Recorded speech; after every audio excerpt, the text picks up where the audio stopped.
La Bible mentionne le nom de son mari. Elle mentionne le nom de ses 3 fils. Elle mentionne le nom de leurs épouses. Mais elle, rien. Pas une seule syllabe. Elle a vu le monde entier sombrer dans une violence si extrême que Dieu lui-même a regretté d'avoir créé l'humanité. Elle est restée aux côtés d'un homme que toute la planète considérait comme fou, pendant qu'il passait des décennies à construire un bateau en pleine terre sèche. Elle a chargé les animaux, stocké les provisions, scellé la porte et écouté les cris de chaque personne vivante à l'extérieur de ce navire se faire engloutir par les eaux. Puis, quand les eaux du déluge se sont enfin retirées, elle a posé le pied sur une terre vide et a fait quelque chose de sans doute plus difficile que de survivre au déluge lui-même. Elle a aidé à reconstruire la civilisation à partir de rien. Et malgré tout cela, la Bible ne prend même pas la peine de lui donner un nom. Alors, qui était-elle ?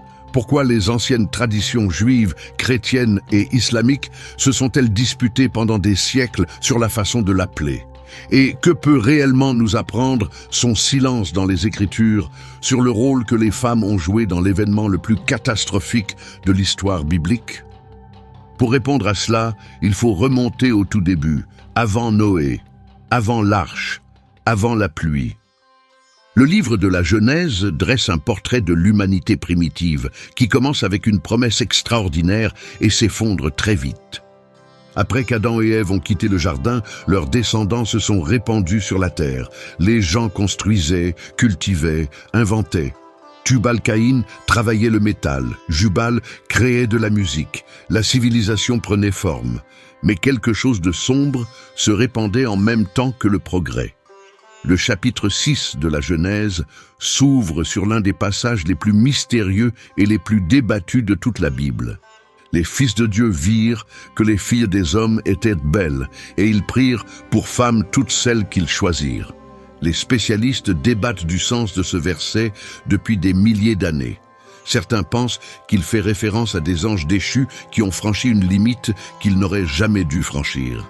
D'autres l'interprètent comme la lignée de Seth s'unissant à celle de Caïn, brouillant la frontière entre ceux qui suivaient Dieu et ceux qui ne le suivaient pas. Quoi qu'il en soit, le résultat était le même. L'humanité est devenue si corrompue, si saturée de violence, que Genèse 6, verset 5, livre l'une des phrases les plus accablantes de toutes les Écritures. Toutes les pensées du cœur humain n'étaient que mal en permanence. Ce n'était pas une société avec quelques brebis galeuses. C'était un effondrement moral total. Et puis vient le verset 6, qui est peut-être la phrase la plus triste que Dieu ait jamais inspirée à quelqu'un d'écrire. L'Éternel regretta d'avoir fait l'homme sur la terre, et son cœur fut profondément affligé. Dieu, qui avait déclaré la création bonne, qui avait insufflé la vie au premier homme qui se promenait avec Adam dans la fraîcheur du jour, regardait désormais ce que l'humanité était devenue et ressentait du regret. Le mot hébreu utilisé ici pour affliger porte le poids d'une personne en deuil profond et douloureux. Le verdict fut l'extinction.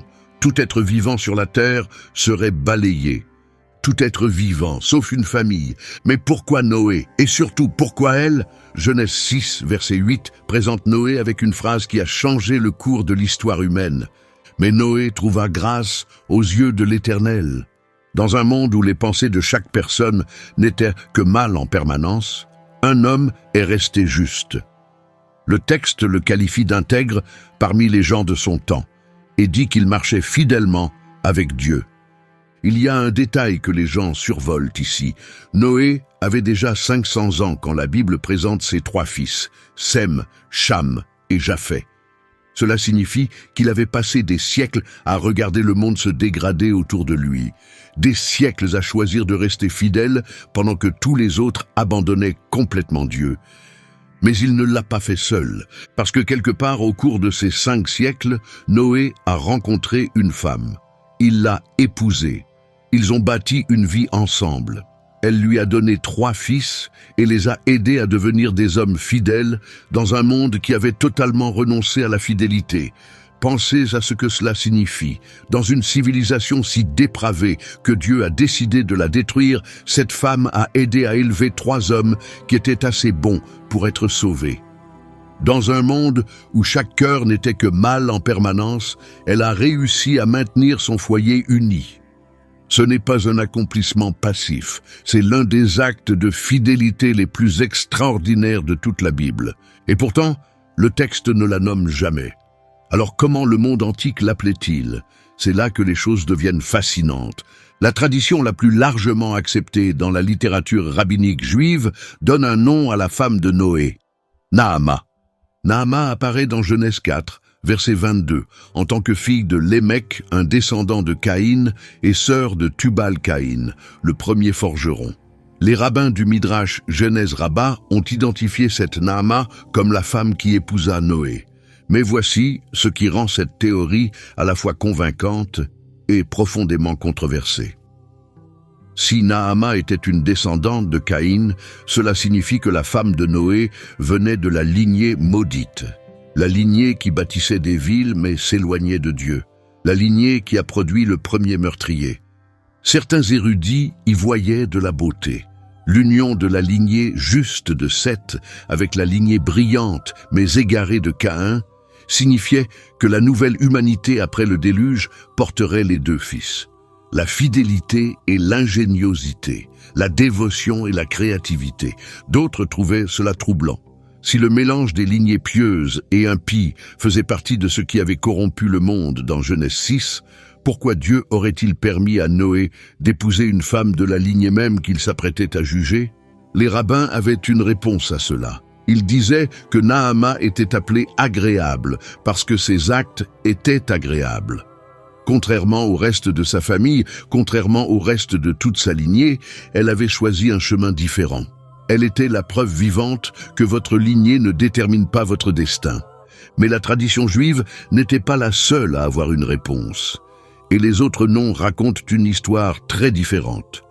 Le livre des Jubilés, un ancien texte juif écrit vers 160 avant notre ère, qui n'a pas intégré le canon biblique, mais qui a exercé une énorme influence, donne à la femme de Noé un nom complètement différent, Emzara. Selon les Jubilés, Emzara était la fille de Rakéel, qui était le frère du père de Noé, ce qui fait d'elle la cousine de Noé. Cela correspond à un schéma biblique récurrent où les hommes justes épousaient des femmes de leur famille élargie pour préserver la lignée fidèle. Abraham a épousé sa demi-sœur Sarah, Isaac a épousé sa cousine Rebecca, Jacob a épousé ses cousines Léa et Rachel. Si Emzara venait de la propre famille de Noé, de la lignée juste de Seth plutôt que de celle de Caïn, cela change entièrement le tableau théologique. Au lieu d'une rédemption traversant les lignées familiales, il s'agit de préservation, Dieu gardant la lignée fidèle pure. Les manuscrits de la mer morte, découverts dans les grottes de Qumran en 1947, font aussi référence à la femme de Noé, bien que les fragments soient endommagés et incomplets. Ce que les chercheurs ont pu reconstituer suggère que la communauté de Qumran penchait vers la tradition d'Emzara. Mais le mystère ne s'arrête pas à la tradition juive. La tradition islamique a sa propre réponse, et elle introduit un rebondissement que personne n'attendait. Dans la tradition islamique, Noé est connu sous le nom de Nouh, et il est considéré comme l'un des plus grands prophètes. Le Coran raconte l'histoire du déluge dans plusieurs sourates, notamment la sourate Houd et la sourate Nouh. Mais il y a une différence majeure. Dans le Coran, la femme de Noé n'est pas présentée comme une partenaire fidèle restée aux côtés de son mari. Elle est présentée comme quelqu'un qui l'a trahi. Dieu propose en exemple pour ceux qui ont mécru, la femme de Noé et la femme de Lot. Selon les commentaires islamiques, la femme de Noé, parfois appelée Waïla ou Wahila, selon les traditions, a rejeté le message de son mari. Elle a pris le parti des mécréants. Elle l'a peut-être tourné en dérision avec tous ceux qui riaient de l'homme qui construisait un bateau là où il n'y avait pas d'eau. Dans certains récits, elle n'est pas montée dans l'arche. elle a péri dans le déluge aux côtés des autres incroyants, y compris, selon le Coran, l'un des propres fils de Noé, qui avait lui aussi refusé de monter à bord.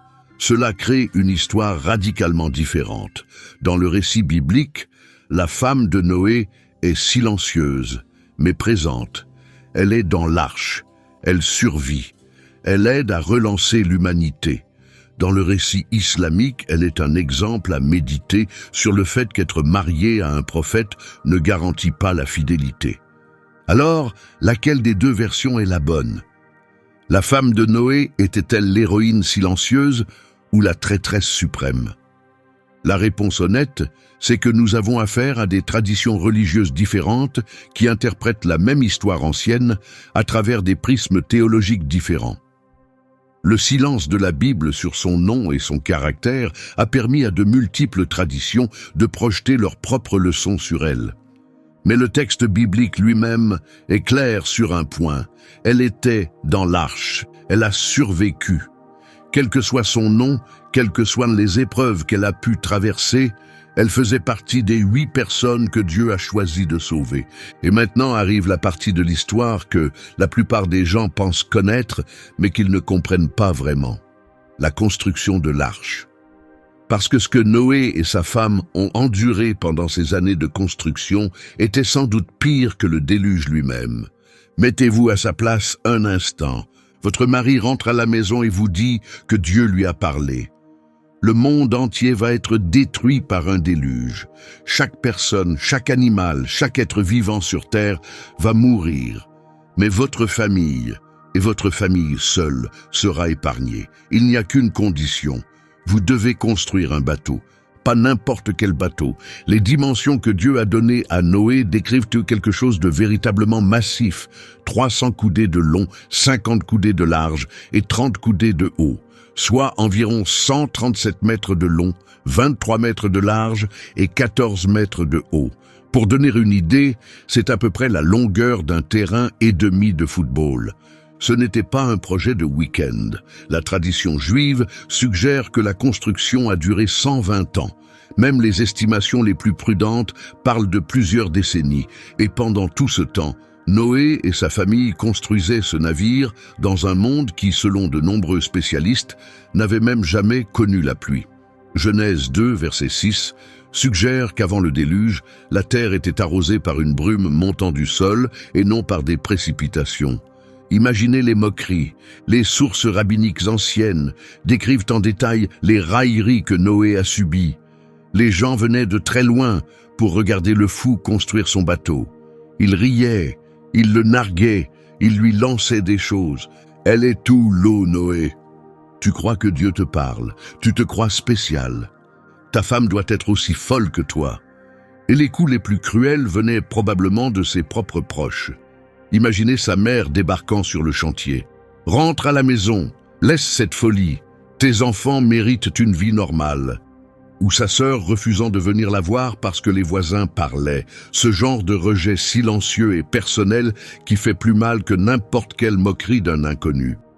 C'est la partie dont personne ne parle. Chaque insulte dirigée contre Noé retombait aussi sur elle. Mais Noé avait quelque chose qu'elle n'avait peut-être pas. Une rencontre directe avec Dieu. Dieu avait parlé à Noé. Dieu avait donné les plans à Noé. Dieu avait fait une promesse à Noé. A-t-elle entendu la voix de Dieu elle aussi? Le texte ne le dit pas.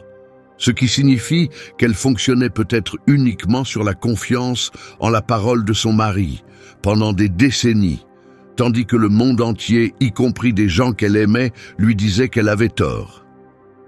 Il existe un concept hébreu appelé « émouna », souvent traduit par « foi », mais qui signifie en réalité quelque chose de plus proche de constance ou loyauté ferme. Ce n'est pas seulement croire que quelque chose est vrai, c'est planter ses pieds au sol et refuser de bouger même quand tout autour de vous vous dit de partir. C'est ce que la femme de Noé a démontré pendant des décennies, pas un moment de croyance, mais toute une vie de croyance. Mais voilà le problème avec une foi qui s'étend sur des décennies. Elle ne reste pas à la même intensité tout le temps. Il y a forcément eu des nuits, seule dans le noir, avec la coque à moitié construite, se dressant dehors comme un monument à l'obsession de son mari, où une pensée s'est glissée dans son esprit, une pensée qu'elle ne pouvait pas chasser.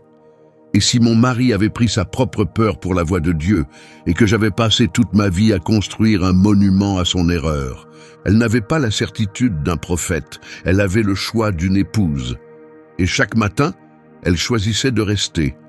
Mais la femme de Noé ne gérait pas seulement sa propre foi pendant ces années. Elle avait une autre tâche que la Bible ignore complètement, mais qui a dû absorber une quantité énorme de son énergie. Ses 3 fils avaient besoin d'épouses. Sem, Cham et Japheth devaient trouver des femmes prêtes à épouser des hommes de la famille la plus ridiculisée de la terre. Pensez à ce que cela signifie. Ce n'étaient pas des mariages arrangés avec des familles puissantes se disputant cet honneur. Personne ne voulait que sa fille s'approche du foyer de Noé. Le nom de cette famille était une plaisanterie. Et pourtant, 3 femmes ont dit oui. Le livre des Jubilés donne leur nom. La femme de Sem s'appelle Sédéketelebab, celle de Cham, Naël Tamok, celle de Japheth, Adatanésès. Que ce soit de leur nom historique ou non, ce qui compte, c'est que les traditions anciennes considéraient ces femmes comme suffisamment importantes pour être nommées individuellement, alors même que la femme de Noé restait sans nom. Mais les trouver n'était que le premier défi. Imaginez la conversation qui devait avoir lieu avant chaque mariage. À un moment donné, la femme de Noé, ou Noé lui-même, devait s'asseoir avec chacune de ces jeunes femmes et leur expliquer à quoi elles s'engageaient. Notre famille croit que le monde entier est sur le point d'être détruit. Nous construisons un bateau. Si tu épouses mon fils, tu devras être sur ce bateau le moment venu. Tous ceux que tu connais, tes parents, tes amis, tes frères et sœurs ne viendront pas avec nous. Combien de femmes ont entendu ce discours et sont parties? Combien ont d'abord dit oui puis ont changé d'avis quand les moqueries se sont intensifiées? Combien de familles ont menacé de renier leurs filles rien que pour y avoir songé? Les 3 qui sont restées étaient extraordinaires. Mais elles ne sont pas arrivées toutes prêtes pour l'Apocalypse. Quelqu'un devait les préparer. Quelqu'un devait leur apprendre à conserver la nourriture, à s'occuper du bétail à une échelle qu'elles n'avaient jamais imaginée et à tenir le coup émotionnellement quand tout ce qu'elles avaient connu aurait disparu. Dans le monde antique, ce rôle revenait à la belle-mère. C'était elle qui accueillait une nouvelle épouse dans le foyer et la formait à ses usages. La femme de Noé n'a pas seulement élevé 3 fils, elle a recruté, mis à l'épreuve et préparé 3 belles filles pour la situation de survie la plus extrême de l'histoire humaine. 8 personnes sont montées dans l'arche. Elle était responsable de la formation d'au moins 6 d'entre elles.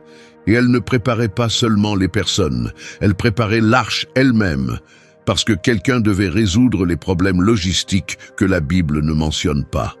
Pensez à ce qu'il fallait réellement pour survivre. 8 personnes et un nombre presque inconcevable d'animaux. De la nourriture pour tous. Pas seulement pour les 40 jours de pluie, mais pour toute la durée, qui selon la Genèse a dépassé 1 an. Environ 370 jours entre la première pluie et la terre ferme. Le texte rabbinique Sanhédrin 108b, tiré du Talmud de Babylone, offre un aperçu fascinant de l'ampleur de cette opération. Selon cette tradition, Noé et sa famille ne dormaient pas pendant les 12 mois entiers parce que les emplois du temps de nourrissage étaient si exigeants. Différentes espèces mangeaient à des heures différentes.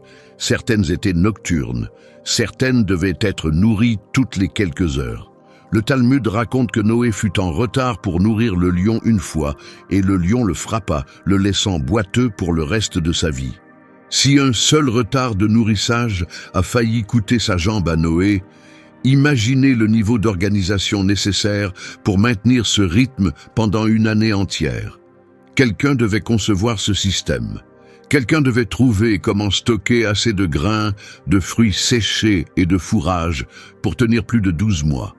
Quelqu'un devait planifier la ventilation, la collecte de l'eau, les rotations de sommeil.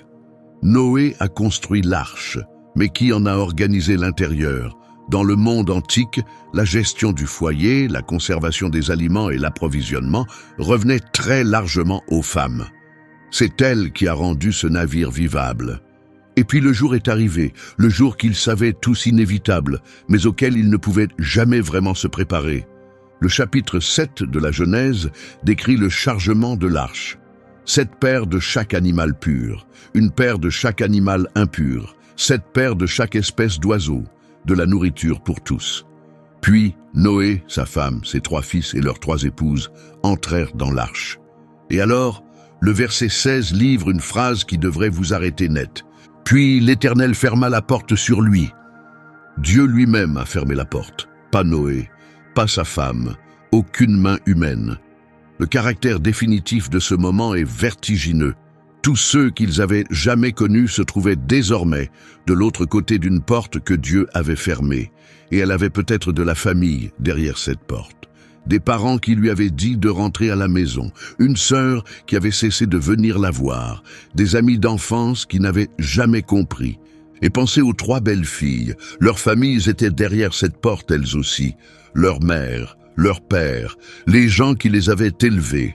La femme de Noé avait passé des années à préparer ces jeunes femmes pour ce moment, mais aucune préparation ne rend plus facile le bruit d'une porte qui se scelle entre vous et tous ceux avec qui vous avez grandi.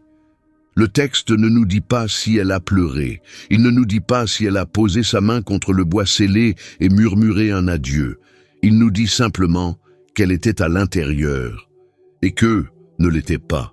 Puis les sources du grand abîme se sont ouvertes. Les écluses du ciel se sont déversées. Ce n'était pas un orage. L'hébreu évoque une rupture violente, la terre se déchirant par en dessous, tandis que le ciel se brisait par en haut. Le navire qui reposait sur la terre ferme depuis des décennies s'est soudain soulevé. Il a gémi. Le bois a craqué. Les animaux se sont agités. Et dehors, le monde prenait fin.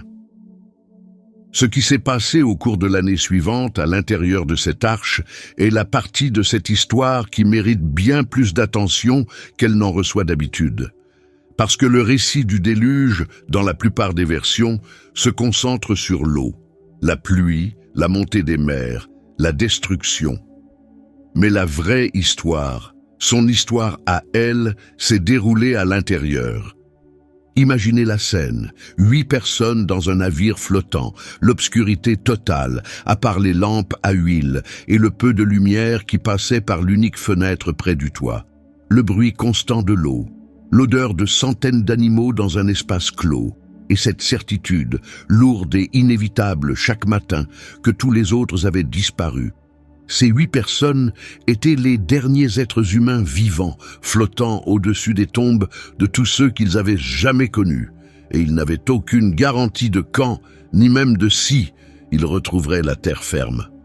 Le deuil ne fait pas de pause parce qu'on est occupé, il frappe à des moments inattendus, en mesurant la nourriture à minuit, en nettoyant un enclos pour la 100e fois, en restant éveillé à écouter sa belle-fille pleurer dans la pièce d'à côté. Et c'est là que la femme de Noé devient bien plus qu'une note de bas de page dans l'histoire de quelqu'un d'autre. Au milieu du deuil, de l'épuisement et de l'incertitude, elle a tenu les choses ensemble.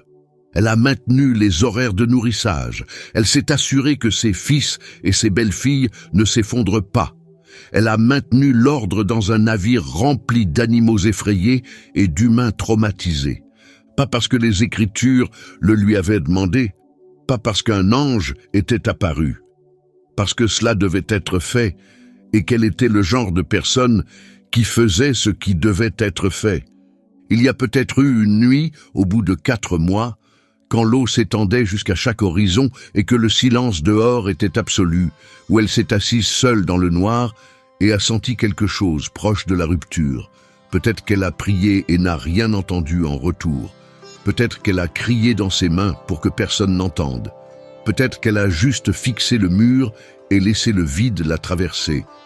Et puis elle s'est levée le lendemain matin et a nourri les animaux. Ce n'est pas une foi spectaculaire, ce n'est pas le genre de foi qui ouvre les océans ou fait descendre le feu du ciel.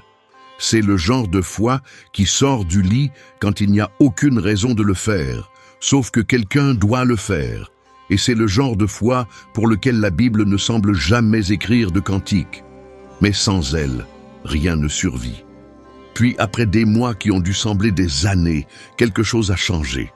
Genèse 8, verset 1, commence par des mots qui résonnent à travers toutes les Écritures.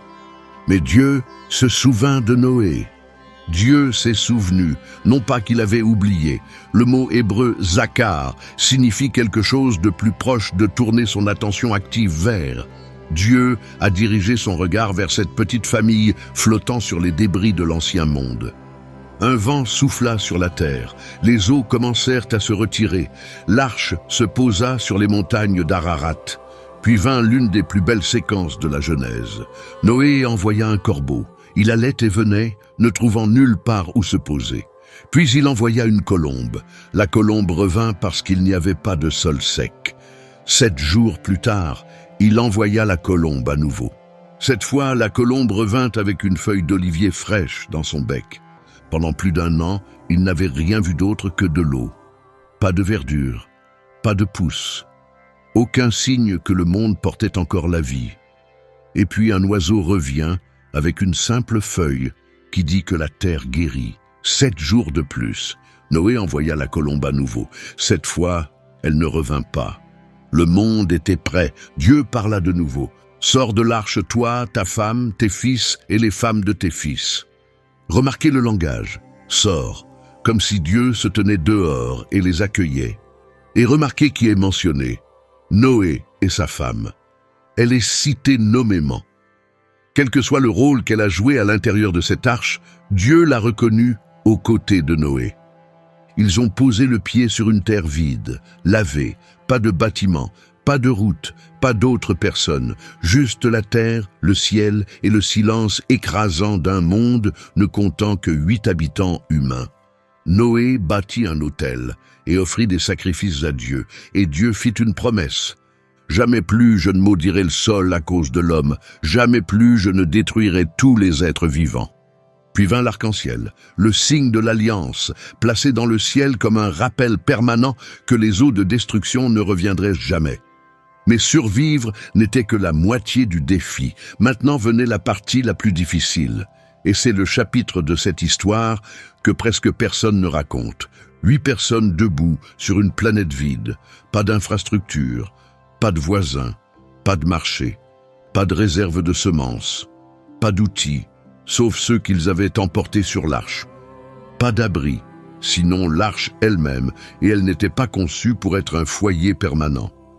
La première priorité était la nourriture. Les provisions stockées dans l'arche n'allaient pas durer éternellement, et elles avaient déjà été étirées au maximum pendant 12 mois. Quelqu'un devait identifier quel sol était utilisable après avoir été submergé sous l'eau salée pendant 1 an. Quelqu'un devait déterminer quelle plante pouvait pousser en premier, et le plus vite. Quelqu'un devait rationner ce qui restait pendant que les premières récoltes prenaient racine. Et ce quelqu'un, selon toute vraisemblance, c'était elle. Les preuves archéologiques des premières colonies mésopotamiennes confirment que le stockage des céréales et le rationnement alimentaire dans l'ancien Proche-Orient étaient gérés presque exclusivement par les femmes. La femme de Noé avait déjà prouvé qu'elle pouvait gérer les provisions pour 8 humains et des centaines d'animaux pendant une année entière à l'intérieur d'un navire flottant. Maintenant, elle devait faire la même chose sur Terre, en partant de zéro, sans aucune marge d'erreur. Mais les défis pratiques étaient presque secondaires par rapport aux défis émotionnels.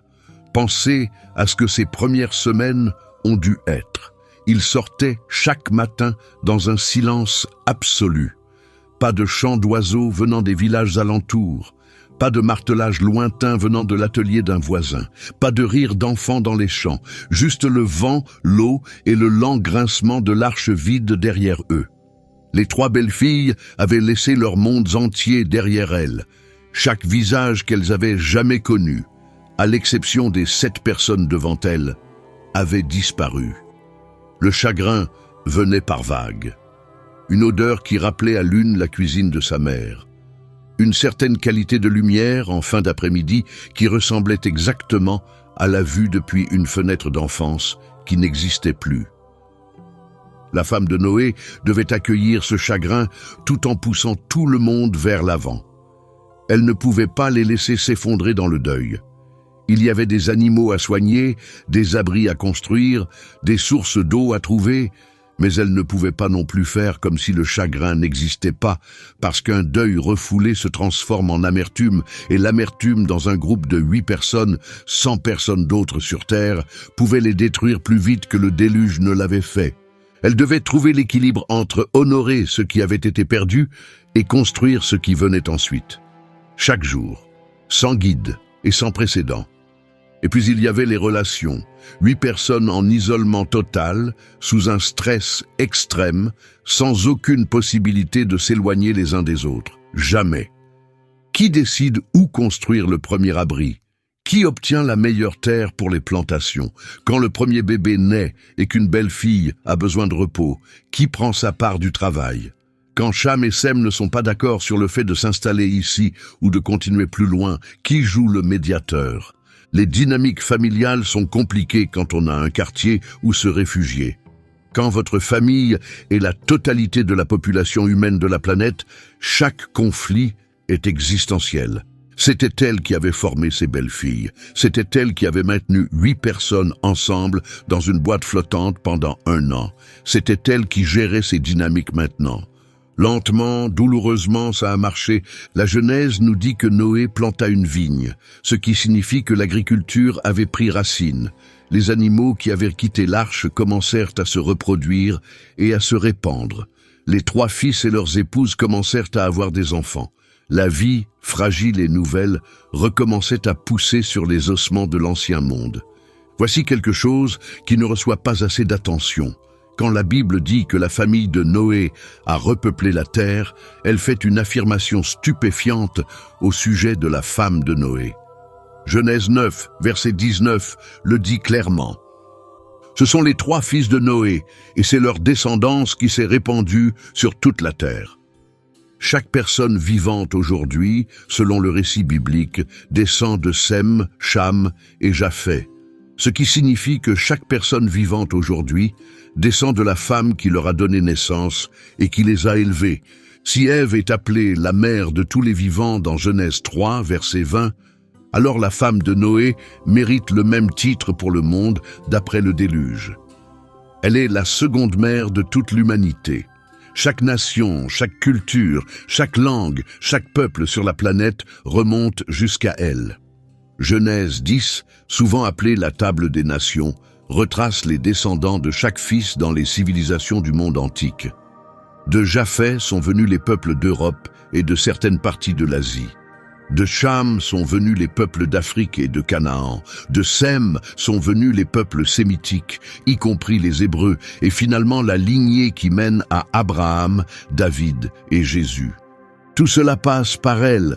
Et tout cela, chaque civilisation qui allait naître de ces 3 lignées familiales, portait quelque chose de ce qu'elle leur avait enseigné. Les techniques de conservation des aliments qu'elle avait maîtrisées, l'élevage qu'elle avait pratiqué dans l'arche, la résolution de conflits qu'elle avait incarnés pendant l'année la plus dure de leur vie, la foi qu'elle avait démontrée sans jamais avoir entendu la voix de Dieu elle-même. La première génération née après le déluge n'a jamais connu l'ancien monde. Tout ce qu'ils comprenaient de la façon de vivre, de cultiver la terre, d'adorer Dieu, de se traiter les uns les autres, venait des 8 personnes de l'arche. Et au centre de la vie quotidienne de cette minuscule civilisation, dans la cuisine, dans le jardin, dans les conversations tardives avec ses belles filles, il y avait elle. Alors pourquoi la Bible ne la nomme-t-elle pas? C'est la question qui hante les érudits et les lecteurs depuis des millénaires, et il y a plusieurs théories qui méritent d'être examinées. La première est l'économie du récit. La Genèse est remarquablement condensée. Les 11 premiers chapitres couvrent des milliers d'années. Beaucoup de femmes dans la Genèse ne sont pas nommées. La femme de Lot, la fille de Jephthé. Le monde antique enregistrait l'histoire à travers les lignées masculines et les noms des femmes n'étaient conservés que lorsqu'elles jouaient un rôle narratif actif. La deuxième théorie est celle du focus théologique. Le récit du déluge est structuré autour de la relation d'alliance entre Dieu et Noé. Les instructions, les promesses, tout passe par lui. Sa femme est présente, essentielle et sauvée, mais le texte garde son objectif sur l'alliance. La troisième théorie, et c'est celle qui résonne le plus profondément, est que son anonymat est en réalité ce qu'il y a de plus universel chez elle. Parce qu'elle pourrait être n'importe qui. Sans nom, elle devient chaque femme qui s'est tenue aux côtés d'un homme en mission pour Dieu sans jamais recevoir la moindre reconnaissance. Chaque mère qui a élevé des enfants dans un monde hostile. Chaque épouse qui a tenu les choses ensemble pendant que son mari faisait le travail visible. Chaque personne de foi qui n'a jamais entendu la voix de Dieu directement, mais a choisi de faire confiance quand même. Son silence dans les Écritures n'est pas un effacement, c'est une porte ouverte. Et chaque personne qui a accompli un travail essentiel que personne n'a remarqué peut la franchir. Mais il y a un dernier chapitre de cette histoire qui complique tout. Et il concerne Noé lui-même. Genèse 9, verset 20, rapporte quelque chose de profondément troublant. Après le déluge, Noé planta une vigne, but du vin et s'enivra. Il se retrouva nu à l'intérieur de sa tente. Son fils Cham vit sa nudité et le raconta à ses frères. Sem et Japheth marchèrent à reculons avec un vêtement et couvrirent leur père sans le regarder.